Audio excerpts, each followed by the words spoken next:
Well, hi. Hi. So, for those of you that are watching, my name is Christel Crawford. I'm an Access Consciousness Certified Facilitator. I also have a degree in theology from Impact International School of Ministry like 15 years ago. Um, and this is my friend Marnie. Hi. Same. I have the same degree and I'm also a certified facilitator. And it's not because we're copying each other. We just have our paths have intertwined, and which is kind of why we're here right now having this conversation. So, we both I did the theology road and the Bible school road, and then we ended up coming across access consciousness and the tools of that, which have impacted, I know I speak for Christel as well, our lives beyond. My life is unrecognizable from when I first came across the tools, and in every single way. And so we've just been having some fun conversations about where we came from and where we are now and how that all fits together and where it wants to go from here. So Yeah, I know the whole thing started for me, and maybe we just start here and see where it wants to take us. This whole conversation has just been kind of gripping me. I've been doing lives about it, and I can't seem to stop talking about it. And I also have no idea where it wants to go or where it wants to be in the world. So, but this whole topic of conscious Christianity is a phrase that popped up in a class in April through a class that I did with Access Consciousness. And it burst me into tears. And it's just this awareness that I've had in the last 3 months, especially, of a different possibility with Christianity in the world. And with also just really empowering people to know what they know. A little bit of my story: I was raised really religious, not Christian, but really religious, and then became a Christian at 18. Really had an intense experience with Jesus, around the whole caring that he was, and it was the caring that really got me, and went into that whole thing of wanting to devote my life to something that was bigger than me. And I ended up raising some money to go on a missions trip to China. So I spent 3 months in China smuggling Bibles and tract bombing. And then I think after I got back from China, somewhere in there, I hit kind of another bottom in my life, and I went to jail for 8 days, which sort of started me on this other trajectory of wanting to just be a good person, have some legs under me, feel like I had a foundation. And I got a steady job, and I got an apartment. And a year into that, I was like, is this all there is? Like, there has to be more. And that's when Jim Richards, who was the pastor of Impact International School of Ministry down in Huntsville, Alabama, came to Colorado to speak. And I'm not even sure how I ended up at that church that day, but I heard him speak, and that school just made everything in me a flame. I was a flame with just, oh my God, I have to go. And long story short, ended up moving down there, got my degree in theology, and then spent the next probably 11 years in and out of 2 marriages. But during that time started really, I think, using the skills that Jim had given us during Impact of question. And what started to happen is that the whole foundation that I had created my life from, in terms of the Christian foundation, started to unravel. And that mixed in with my own unraveling, and 3 years ago, I found Access Consciousness. And I would say it's these tools that have given me, I think, where I had, flimsy paper legs, have actually given me legs to stand on, and my knowing back, and the tools to choose, and the tools to create. And so in the last 3 months has just like re-sparked this awareness that I've always had, that brought me to Christianity, that brought me to Jesus, that brought me to Impact, that got me here. And so I'm sort of in this place, and I know you're kind of in that, like, we've talked about this a few times, Marnie, you and I, and I'd love to hear your side of the story, and then where this wants to go. But really getting that, a lot of what's out there right now in the religious world or in the Christian world is about giving up what to subscribe to or to adopt a certain set of beliefs, and every facet of Christianity has their own set of beliefs. And so you've got to choose your box based on what your beliefs are that match these other people's beliefs. And that never did fit with me. I actually remember going to several churches going, well, this is mostly it, but the question in my world was like, where do I fit? And I didn't fit anywhere. And it turns out that that's actually what's right about me that I wasn't getting. Yeah. And I get that that's what's right about everybody that we're not getting. And so this whole conversation for me is this energy of like, what if, as facilitators of light and love and consciousness in the world, like what if we were empowering people to know what they know instead of saying, hey, here's this set of dogma and you've got to believe this to be part of our club. Yeah. And if you don't agree with the dogma, then there's no place for you. Or we have this agenda that we're trying to change and convert it. And that was one of the big things for me that didn't work with Christianity for so long, was that there was this agenda. It's, we have the right answer in the right way and you must follow. So we work really hard to get you on board with our agenda. And then at some point, if you're not coming along, then we exclude you because, and that just goes against everything I thought that I knew what Jesus was about. So there was this, wait, this doesn't, and I kind of you kind of went into your story a little bit. So a little bit of my story and just kind of how it ties into the pieces. But I was 5 and there was a little church like a couple blocks from my house. And my mom took me and my brother to this, like they had Clifford the dummy. And when I look back at that, I'm like, that thing could have been in a horror movie. He was like the old ventriloquist dummy doll, kind of freaky. But I sat there and so I can frame this in language now. I couldn't language it then. Yeah. But there was an energy that was like, I knew that there was I know this feeling. I know this energy. It was like something that sort of woke up, that somewhere I already knew. And, I had no idea what was going on, but there was this little altar call at the end. And I remember going to the altar call. I remember saying these little words. But the thing I left with was, that energy is present and it's with me. And it was an energy of joy. And it was an energy of like really awesome things are possible. And it was an energy of peace. And it was like, even in my 5-year-old little world with whatever was going on, like I could let it go. And so there was a sense of this, but then it's funny because as you go to church, my family then started going to church. And that's when the whole Christian thing just kind of came into my household. Then people want to tell you, well, this is what occurred. And this is the story of your experience. Now plug your experience into this box and this definition and this description. So you take all of that and you go, all I know is this felt so wonderful and so free and so like spacious and big and I love it. But you're telling me it happened because of this and this because of the steps I followed here. And now not only this is what occurred, let me tell you and define for you and conclude for you what exactly happened for you. Let me put that in my box for you. Now continue in the box. Make sure that you do it right. Make sure that you don't do it wrong because yes, God is love, but be careful little eyes what you see, and be careful little hands what you do. And you're going, well, wait, but that doesn't That's not what I was aware of. Right? But so fast forward, many years, I grew up in the whole laying on of hands and the speaking in the tongues and the whole thing. And all through that, having the perception that I had, there were things that I would go, there that energy is. There it is. There's the energy. It would be there. Yeah. That's when no one was trying to define it. When no one was trying to tell me it would be there. And so I have little threads of it all the way through. So without, I could go forever and ever, but I ended up at Impact for a similar reason. Was I heard some tapes that Jim Richards, something, The Heart, I can't remember.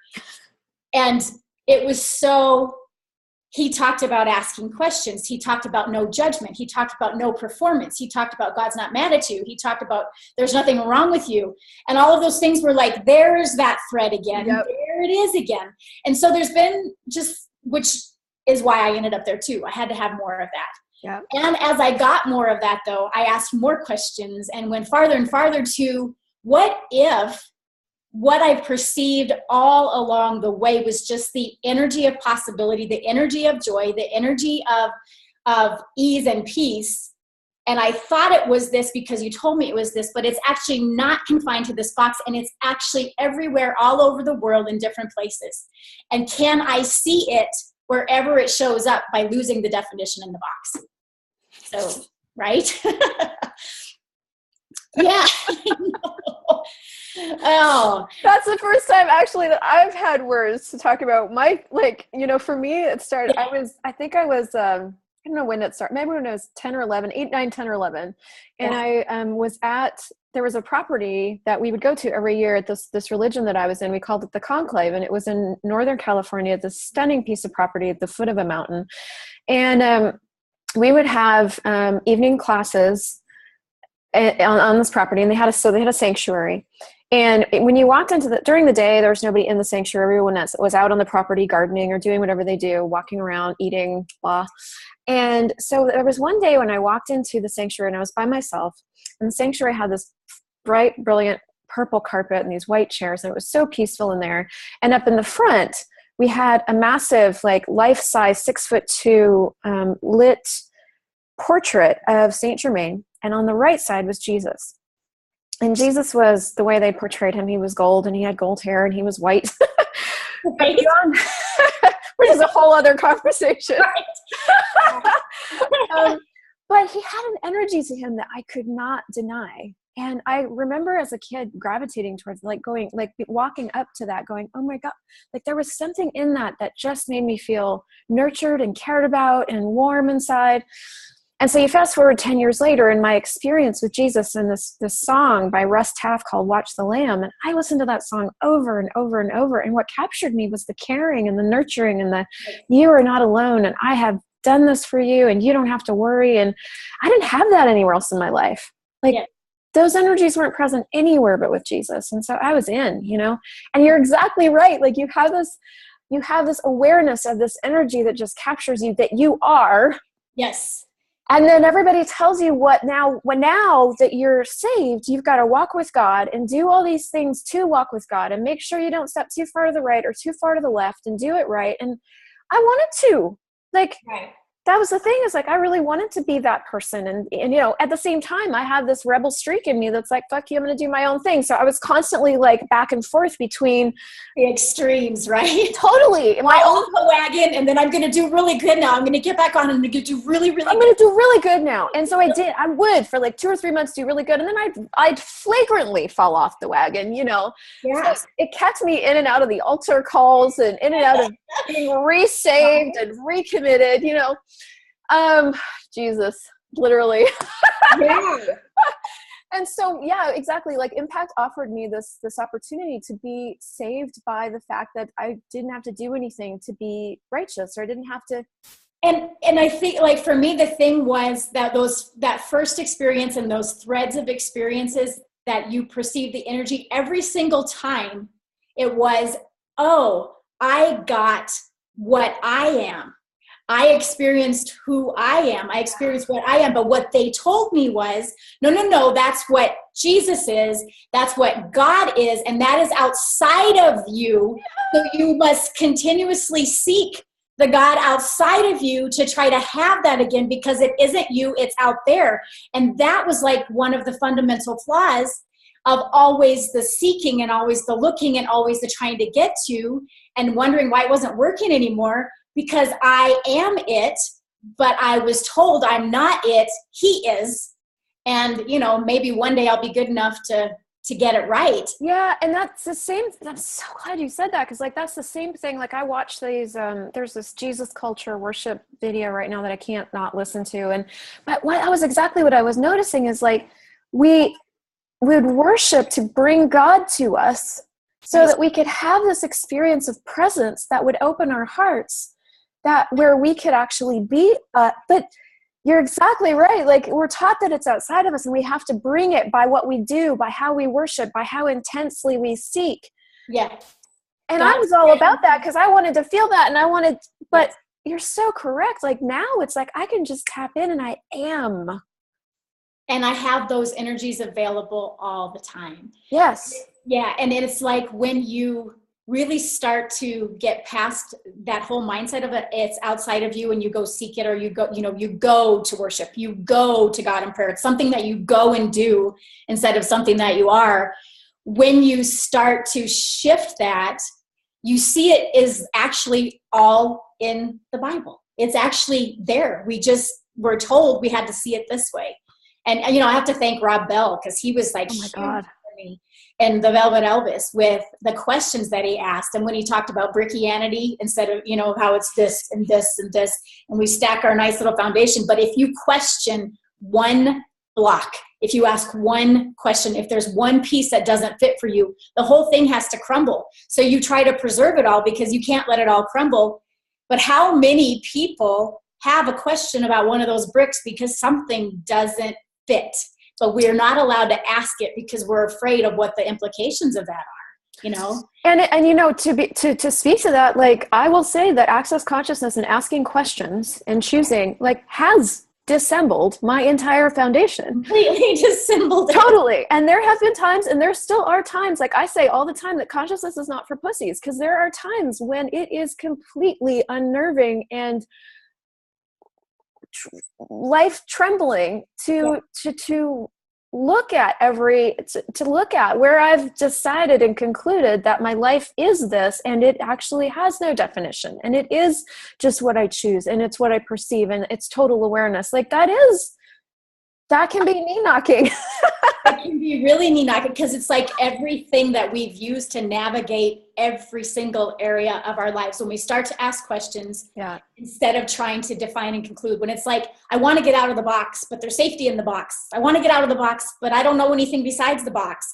And so when you start asking the question, it is literally everything that we've used to navigate our entire reality dismantles and falls apart. And you're going, now what? Now what? Now what? Now what? Now, and it is now what, but that's what I love about that, the total uncomfort of it. And the now what is now what? Yeah, it becomes, instead of being like, you know, oh like, my God, now what? Now it's like, right? It like the trapeze artist, when they let go of the one swinging thing to hook onto the other one, instead of being the, oh my God, right? Instead of the, oh my God, I'm not holding on to anything. It's like, oh my God, I'm flying. Yay. No, it took me a minute to get that joy in that moment. Same. It took me more than a minute, a couple of years. Yeah. Oh yeah. And even now there's times where it's like, can I have at least 2 reference points? Can I hang on to at least anything? Just something? Could you put like a wall in the middle of the ocean so that I could just push off against it? Because that would really help me right now.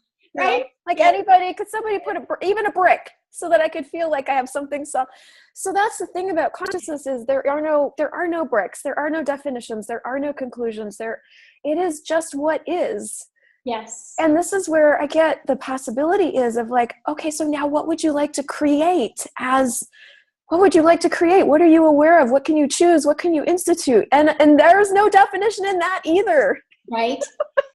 Well, and you know, another piece for me, and I know a lot of people who've walked a similar path that you and I have walked, and then, you know, maybe came to for me, Jim Richards and Impact was a jumping off point to where I could have never gone if I hadn't gone there. It was too big of a leap to go from this to where I am now. So there was like this place where those things started to be kind of come into what I knew that allowed me to go farther. But I've seen some people take this kind of going on that path and then go to the place of, you know, I'm an atheist, and that's just a choice. For me though, I have, it's gratitude for, I'm so grateful for the energies that I was able to experience, for where I was able to open up and get to see what I really was. That was a starting place for me for that. And so it's wow, thank you for all of that. And now what else is possible? Thank you for all of that. And where can we go from here? You know, what can we create from here? So what, if you were talking to, like, if somebody's watching this for the first time and they're like, you know, I'm a Christian, but I don't fit in the box, but I love this, but I don't know where to go from here. Like, what do you have, like, what's your favorite question or 3 things that you would give them to start? You know, one of my very, very favorite questions is, what do I know that I'm pretending not to know, denying that I know, refusing to know, that if I would let myself know it would change everything? Because how many times did we sit in a service and something was being said and there'd be like, yeah, no, there'd be like this heaviness. But then we would immediately assume that we were wrong because everyone else is saying this, everyone else is saying that it's this way, but something inside of me would go, no, I remember very distinctly sitting in a service and the whole, kids are born sinners. And I was just like, wait a minute. Something just felt so heavy with me. Like, I'm sorry. Do you not see what that creates in the world? What that creates with the way we look at kids and then how we treat them? And yet there was everything in me going, no, this is, so how many times have we had that? And we've had something that just knows. So what do I know that I'm pretending not to know, refusing to know, denying that I know, that if I would let myself know it would change everything? That would be a first. And I would add to that, and I've talked about this in other videos, and this feels like such a basic piece of information, but it's the basic piece of information that started changing everything for me, which is that what's light for me is true for me, and that what's heavy for me is not true for me. Yes. And the second piece that I'd add to this, because I get this comes up every time I say that and we're talking around this topic, is that there is in the Christian world this argument of absolute truth and relative truth. Yes, a big one. A big one. Yes. And it's like, you have to be able to defend your faith, defend your point of view. And my question to you would be, is that light? Is absolute truth light, or is it heavy? And is relative truth light, or is it heavy? And is it possible that there's another possibility? Yes. That there is something that nobody's talking about that actually makes everybody really out of control. It's like, if you know what you know, can anybody control you? If you're willing to be and choose and create from what you know, can anybody control you? And are there pieces of control that have been put in place throughout church, throughout history, that are this concept of absolute and relative truth?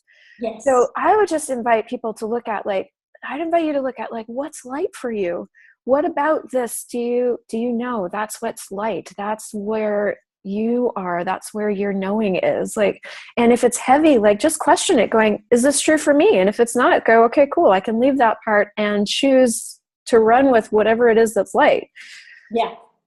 And I would say the whole asking questions and giving up having to have the answer is huge, because just that. Because the whole point, I know, such a minor little stuff.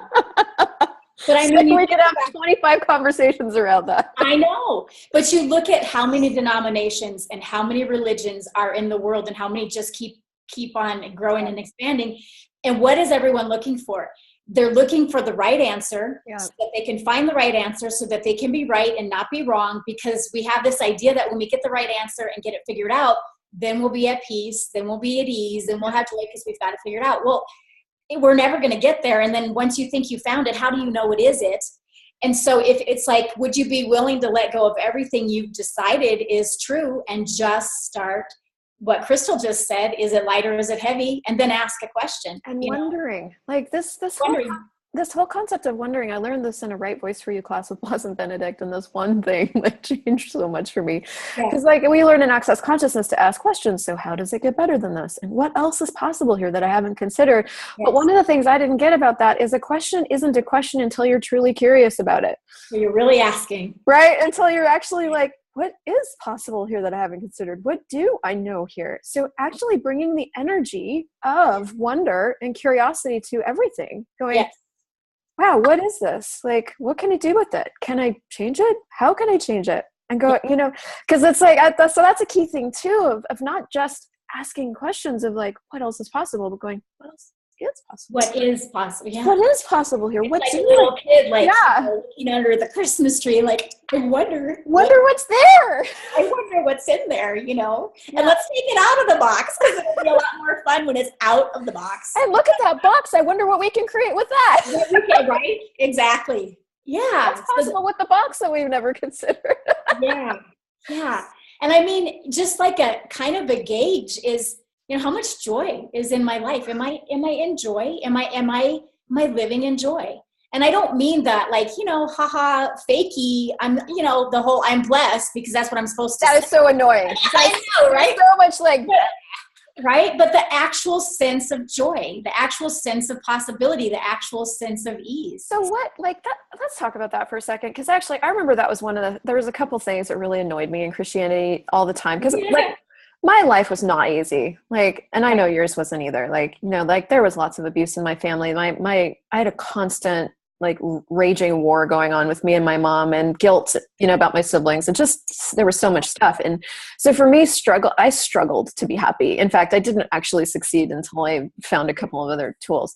Yeah. So like this whole concept of joy and gratitude was like so annoying to me, because I didn't know how to do it. I couldn't, and I would reach it in moments, when I was worshiping, or I was like dancing, like there was moments.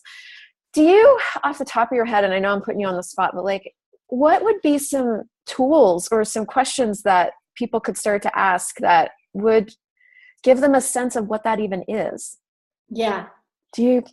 Well, for me, a starting place was destroying and uncreating everything I decided I was supposed to be, because there was a lot of trying to be what I thought I had to be, because this was the definition of Marnie, or who I had to take care of, or who, or how much joy was too much joy. So it was kind of like a starting place is just everything I've decided about, every definition I have of me, and what it means to be me, and whom I is supposed to take care of, and what I have to do and what I can't do. Would I be willing to let those go? Would I be willing to just let them go? And, that's kind of a scary place sometimes, but just being able to sit with, everything I've concluded about me, can I let that go? Because what happens then is like our true essence is joy. It's what we are. Mm-hmm. And so when we put all these things in place to keep it down, because people say you're too much or you're too happy. I used to be called Pollyanna when I was a kid. Okay, Pollyanna. All right, Pollyanna. And I got to the point that must be bad to be Pollyanna. So it's like, put the lid on it. Don't be too much. Don't be too happy. Don't point out all the wonderful things. People don't like that. So you stop doing it. But if we could get rid of all the stuff we put in place to stop our joy because we didn't think we could have it, it's our natural state. I mean, look at Brown. Oh, sorry. You gotta love technology. You don't just have one device ringing anymore. You've got five. So that is that would be kind of my first. And I think the other thing that I definitely started doing when I started with Access Consciousness, there was this whole thing that they talk about. It's like, when you're looking to create your life, because I didn't know what that was, right. You want to start asking what would be fun for me. Yeah. And that question really tripped me up for a long time. And I get now that I had so many definitions of fun, and I'm like, well, and fun really kind of had like, I did like two things that I thought were fun in my world, and it was one involved drinking and the other one involved going, so it was like, so I didn't have a concept of what that was. I'm like, fun, but now, like 3 years later, I'm realizing that fun for me is like doing things that just light me up from the inside, that like spark me, that like bring this well of like inspiration. And, fun is actually really different in my world than what I've seen or seen other people choose as fun. Yeah. So I had to start really asking the universe, God, the whatever, what I thought was outside of me. At the moment, I thought it was outside of me, to really show me like, what is fun for me? What is joy for me? Yeah. And I remember being in an Access class recently, and I was just rereading an email of gratitude that I wrote to Dane, that joy for me is the sense of like knowing that, anything is possible, this knowing that I'm taken care of, this knowing that I've got this, and the God's got my back, the universe has got my back. Like, it was so different than what I had decided it was, and what I thought other people were doing that was joy, that was confusing to me, because I'm like, that's joy? Didn't match. Yeah. And I guess that would be the other piece I'd bring into the conversation of like, you are super aware. Yeah. So it's like, I've got the joy down in my heart. Where? Down in my face. Not in my body. Yeah. Would you let your face know that you got the joy in your heart? So there was something that didn't match. And so we're super aware of energies. Like, so what do you know about joy? What do you know about gratitude that you're not seeing out there, that if you would allow yourself to know it?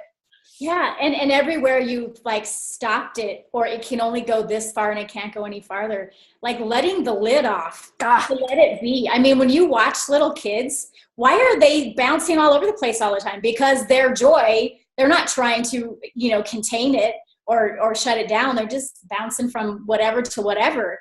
And so what if we like gave ourselves permission and took the limits off of how much is too much and just had it? That's another 25 classes, Marnie. I know. I know. Yes, it is. But I can't do that. What are you talking about? Well, I'm an adult now. Blah, blah, blah, blah. Right. Oh. Yeah, all of that. Yeah. Yes, I mean, it's this, and we've been talking about this for the last, few days, and it's such a huge topic all over the place. But I guess for me is, what have you always known is possible beyond what anyone else has ever told you? And you've always known anybody else has ever said, because that was the other thing. I kept looking for that person that was saying the thing that I knew so that I could be a part of that thing. Yes. And I even did that. I did that in Access Consciousness. I really have been looking for that place where, like, who's saying, but I didn't have the language for that. I didn't realize I was doing that. But even when I got into Access Consciousness, I was like, oh, Dane's saying what it is that I know. And so I would jump on that wagon for a while. But even Dane here is not saying exactly what it is that I know. There's energies that match. And I'm like, yeah, like what? So there is clearly something that I have to say here that isn't what anybody else is saying. And this is something I've been introducing into the world of, like, we are all locks and keys for different pieces of this. I don't know if you want to call it a puzzle or if it's something else, but we all know different pieces of this. It even talks about that in the Bible, like an eye can't be a foot and a heart can't be a hand. And like, we are all this piece of this moving, interactive body. Yes. That are vital to whatever it is we came here to change and open up and unlock for the world, Totally. Yes. What do you know? Yeah. What do you know? Well, and if you need a Bible reference point for that, because we're still, we still have our reference points that we're working on letting go of. But Jesus said, I give you the keys of the kingdom. And then he went on to say, what you bind is bound and what you loose is loose. So what he said is, I'm empowering you to know that you know, and whatever you want to create, you can create. That is what he said 2,000 years ago. And we still don't actually believe it. We're still trying to mimic him or try to make him out as this like exception, instead of realizing he was just going, hey, look at me. So you know who and what you are. That's all. That's all. You know. So let's know. I mean, can you imagine if we all just went, I'm going to know what I know, no matter what anyone else says or thinks about it. And what that requires is this huge measure of what we call in Access allowance. And it's not acceptance. It's allowance. It's where everything is just an interesting point of view. Like, every single thing out there is just an interesting point of view. Everything that we're talking about, everything that you have going through your head, everything that everybody else is saying is like, what if it was just an interesting point of view? How can we all just be in the same space, this earth, together, and know what we know, and be as loud about it as we want to be, and contribute our different pieces, and that, it just takes polarity out of it. It takes the right and the wrong. It takes the fight out of it. It takes out the resistance and the reaction to what this person knows, and the fight to what this person knows, and goes, hey, that's cool. You know what you know. Cool. So do I. Yeah. Cool. Yeah. It's something Dane, speaking of Dane, he said, and I don't remember where it was, but it's like, if we showed up with, hey, there's some brilliance in what you know, and there's some brilliance in what I know, and what would be created if we brought those pieces together and everybody brought the brilliance of what they know, and there's some brilliance in what you're choosing, and there's some brilliance in what I'm choosing, and what if it all came together and there was allowance for all of it? What more would be created in the world? And I guess kind of Christel and I just have been having these conversations. And so today was just sort of really the target of, here's an invitation to join the conversation. Here's an invitation to, if there's any piece of that where you go, yeah, there are things that I resonate with what you guys are saying, or I know I've sat in those services and went, yeah, something is off here and I know it to be this, but I haven't been able to use my voice, or I have used my voice and I'm taking a lot of flack for it, or whatever it is. What would you like to contribute to the conversation? Where would you like to go? What change would you like to have in your life around all of this? And what contribution can we be to you? What is this conversation want to be had? How many other people want to join it? Like, what contribution can we be to each other in expanding this conversation of no judgment? This consciousness includes everything and judges nothing. Like, I look at the planet that would be possible if we actually were that with each other. in an ideal utopian ideal, and I get that's hopes and dreams, but there would be no war, there would be no bullying, there would be no abuse on that planet. Like, with no judgment, that is not possible. Right. And that's the thing, back to the absolute truth conversation. We so want to hold on to, there has to be absolutes, but if you look at that, that is the cause of all of the crap we have going on in the world. And I mean, we could stop right with what Christel just said, includes everything and judges nothing. I mean, if we had that as the foundation, as the way that we operated in the world, everything would be different. None of that stuff could exist. Yeah. They couldn't. Like bullying, wars, all the stuff you just say wouldn't exist. It wouldn't be here. Yeah. And so the thing I'm aware of is, like, the more of us that are willing to speak out about these energies of no judgment, of joy, of gratitude, of knowing what we know, of not being in polarity, like, the more we have a chance to create a totally different future. Yes. So that's what we're all about. And that's why we're having this conversation. And, so if this pings you in any way, just, wherever this is posted, I don't know where it's going right now, but wherever it is, so you get a hold of it. Well, you can reach me at Access Christel, AccessChristel @gmail.com. And Marnie. Mine is longer, but it's Marnie Barenko at accessconsciousness.com, or Facebook. You know, you can always just Marnie Barenko on Facebook and friend me and send me a message or something. So yeah. Cool. And I'm sure there's going to be more of these. So there will be. Comment, like, share. Yeah. Thank you so much, Marnie. And I'm just really excited for what's next. And yeah, me too. And thank you. Now we're ready to jump into the whole Marnie and Christel story. We'll do that next time. Cool.